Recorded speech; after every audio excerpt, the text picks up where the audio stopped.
There's growing concern among Americans about the size and the scope of the federal government and its infringement upon state and individual rights. If you're elected president, how do you plan to restore the 10th Amendment, hold the federal government only to those enumerated powers in the Constitution, and allow states to govern themselves? Congressman, what's your answer for Brandy and Michael? Well, obviously it would take more than one individual, but the responsibility of the president would be to veto every single bill that violates the 10th Amendment. That would be the solution. Anything else there? You got a little time left.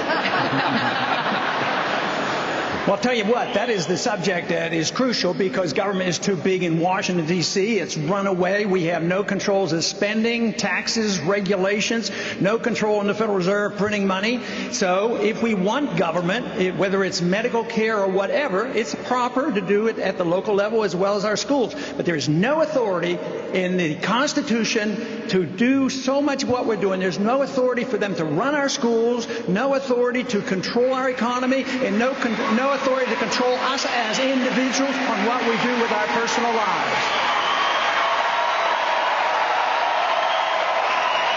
Thank you, Congressman. Yep.